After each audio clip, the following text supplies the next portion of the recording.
As I have said, if you wish to leave, you may.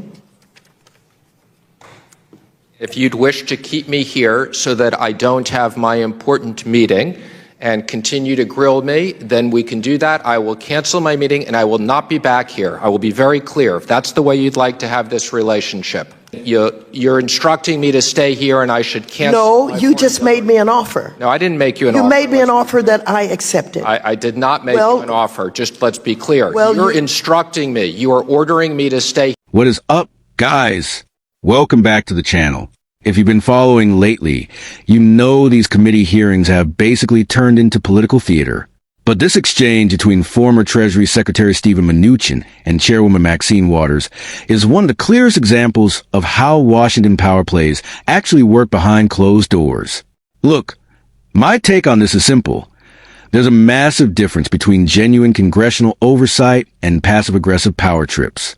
Mnuchin sat there for over 3 hours, longer than almost any previous Treasury Secretary, and was literally trying to leave to conduct actual foreign diplomacy. Meanwhile, the committee wanted to play word games to make him look bad regardless of what he did. He handled it with incredible composure and completely exposed the trap they were trying to set for him. Before we break down the full clip and talk about why this matters for how our government runs, do me a huge favor. Hit that like button, subscribe to the channel, and drop a comment below letting me know who you think was in the right here. Let's dive in. You had indicated that you would like to have a press conference in this room following. No, I'm going to cancel that. I don't have time for that. So I'm not well, that's what I was going to ask you, if you would, instead of having the press conference, continue with those members who have been waiting here for so long.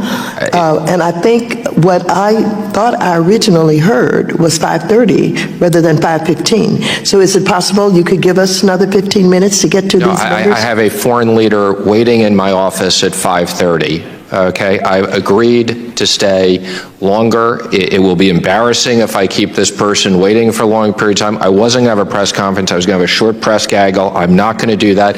And I've assured you, I'm happy to come back here and answer more of your questions. I respect the committee, and we want to have a good working relationship with you. So I hope you'll understand I'm already going to be late to my 5:30 meeting. I do understand. We're late all the time, unfortunately. We're all pressed for time, and I do get it. However, I think I indicated early on that we would request or require that you come back at least 2 more times in the month of May. Is that something you're agreeing to? No, Madam Chair, I find this to be, I have here every single time Jack Lew and other people came here. There's never been anybody that's been here more than 3 hours and 15 minutes. I've sat here for over 3 hours and 15 minutes. I've told you I'll come back. I just don't believe we're sitting here negotiating when I come back. We'll follow up with your office. How long would you like me to come back for next time? I've told you I'll accommodate you. I appreciate that, and I appreciate your reminding us of the length of time other secretaries have been here. This is a new way. And it's a new day, and it's a new chair, and I have the gavel at this point. If you wish to leave, you may. Can you clarify that for me? Yes, clarify is this. So if you wish to leave, you may. Okay, so we're dismissed, is that correct? If you wish to leave, you may leave. I don't understand what you're saying. You're wasting your time. Don't remember you have a foreign dignitary in your office. I would just say that the previous when the Republicans, they did not treat the Secretary of the Treasury this way. So if this is the way you want to treat me, then I'll rethink whether I voluntarily come back here to testify, which I've offered to do. Mr. Secretary, I want you to know that no other secretary has ever told us the day before that they were going to limit their time in the way that you're doing. So if you want to use them as examples, you have acted differently than they have acted, and as I have said, if you wish to leave, you may.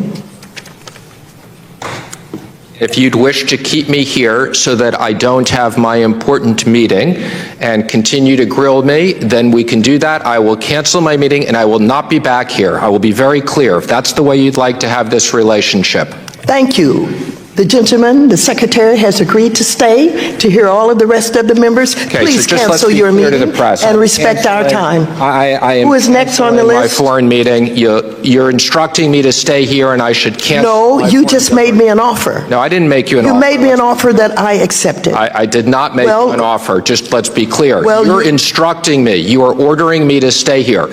No, I'm not Either- ordering you. I'm responding. I said you may leave anytime you want. And you said, okay, if that's what you want to do, I'll cancel my appointment and I'll stay here. So I'm responding to your request. If that's what you want That's to do. not what I want to do. I told you. What would you like to do? What I've told you is I thought it was respectful that you'd let me leave at 5:15. You are which free is the to leave current anytime you period of want. time. You may Okay, go well then, anytime please- you want. Please dismiss everybody. I believe you're supposed to take the gravel and bang it. That's the Please do not appropriate- instruct me as to how I'm to conduct this committee. All right. Let's talk about what just happened there, because what Mnuchin did here was brilliant from a governance standpoint, and it's something a lot of people miss. 1. Executive branch duty versus bureaucratic posturing. First off, look at the big picture. You have a cabinet secretary whose primary job is managing the nation's finances and representing American economic interests abroad. He had an official meeting lined up at his office with a foreign dignitary at 5:30 p.m. That's actual government work. Mnuchin gave Congress over 3 hours of his time, but instead of respecting his schedule and the importance of international diplomacy, the chairwoman tried to stretch the clock. It shows a fundamental disconnect.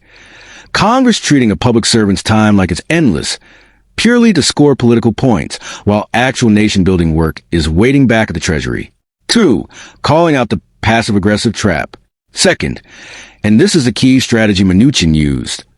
Look at the linguistic trap Maxine Waters tried to set. She kept repeating, "If you wish to leave, you may." Why did she phrase it like that?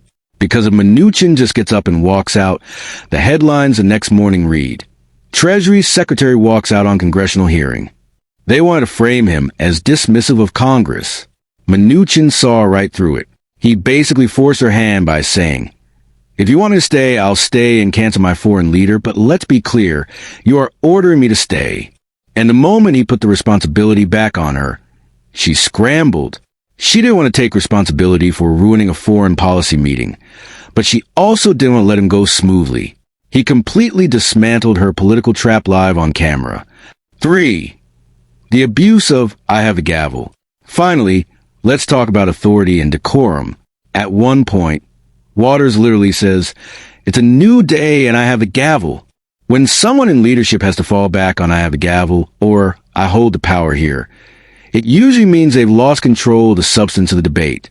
Holding the gavel is supposed to be about maintaining order and fairness in the committee, not wielding it as a personal leverage tool to keep witnesses hostage. Mnuchin pointing out the standard protocol, "I believe you're supposed to take the gavel and bang it," wasn't just a clever line. It was a reminder that even the chair of a committee has to follow rules and procedures, not just make up conditions on the fly. At the end of the day, cabinet officials show up voluntarily to answer questions because they respect the American people. But respect is a two-way street. Mnuchin showed up, answered questions for hours, kept his cool, and stood his ground when the committee tried to play games with his schedule. He proved that you can stand up to political posturing without losing your professionalism. What do you guys think? Was Mnuchin right to draw a line in the sand over his schedule? Or do you think committee chairs should have total control over a witness's time? Drop your thoughts in the comments below. Don't forget to like and subscribe, and I'll see you in the next one.